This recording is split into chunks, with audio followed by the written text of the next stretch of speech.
Welcome back to Crafted by Threads. This is Kariana. Here I am starting a new project.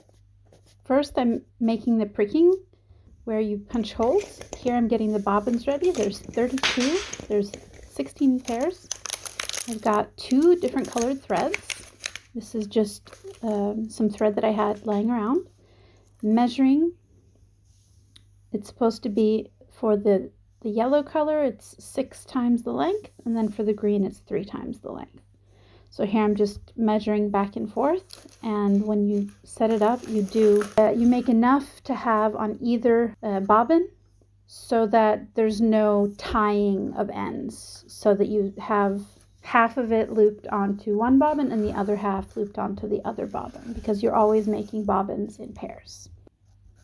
In the background, you can see a lot of the bobbins from the project that I'm working on, the scarf. You can go look at one of the other videos.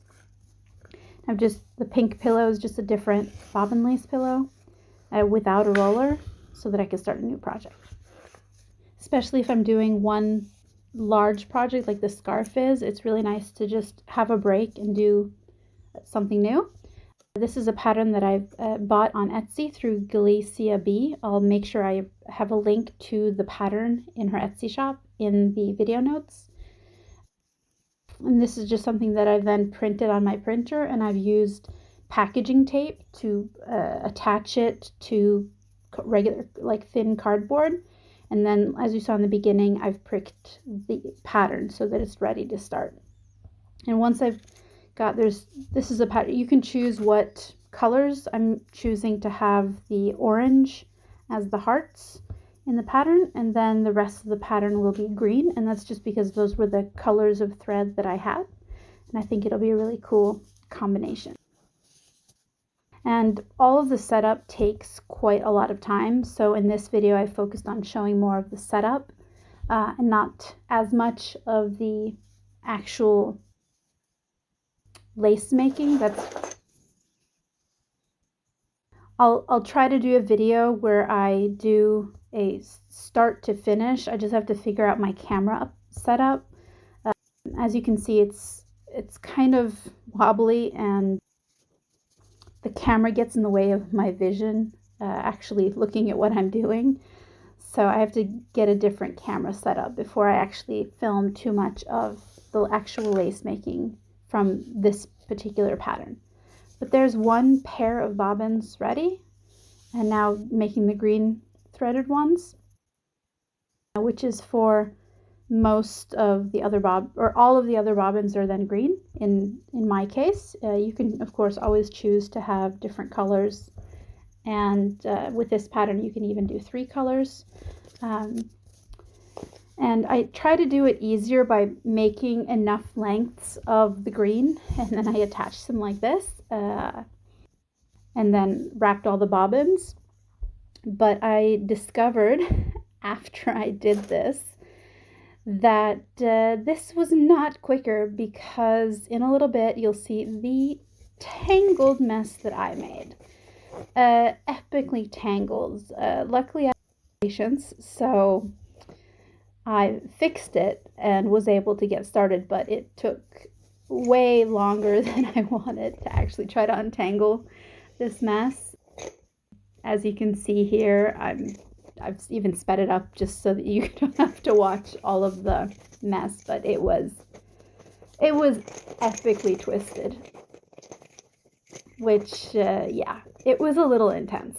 So it took quite a while. Here you can see I've got started with the pattern. You can see the contrast color making the heart shape.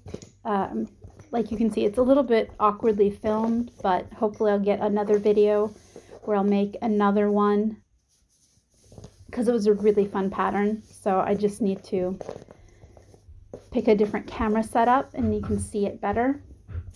But it's really fun to try something new. I haven't done anything with 2 colors, and the pattern that she made was really easy to follow, and she also has a video explanation, as well as like a physical or a digital download with the pattern and the pricking paper and also like a visual picture description of how to do it. Here you can see the hearts taking shape. This has 4 hearts in the pattern.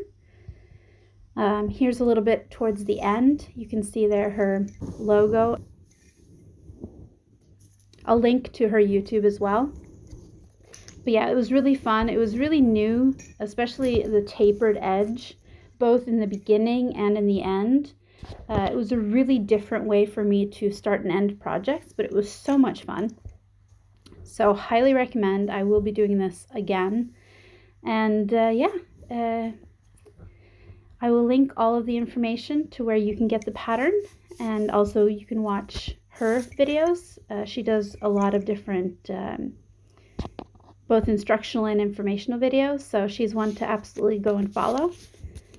And here is me getting the end of it, and then starting to remove all the bobbins from the thread, and then at the very end you tie it to make the tassel, and then cut all the threads evenly. And then there's the whole process of removing all the pins. As you can see, here it is cut off and all done. And now it's just the task of removing all the pins. You don't have to push them all the way down like I have. I just find it really satisfying to look at when everything is pushed in and locked in like that. But once you're done with actual bobbin lace and you just remove all the pins, and it's ready. And especially with this, because you tie off the tassel, the project is done. So there you go.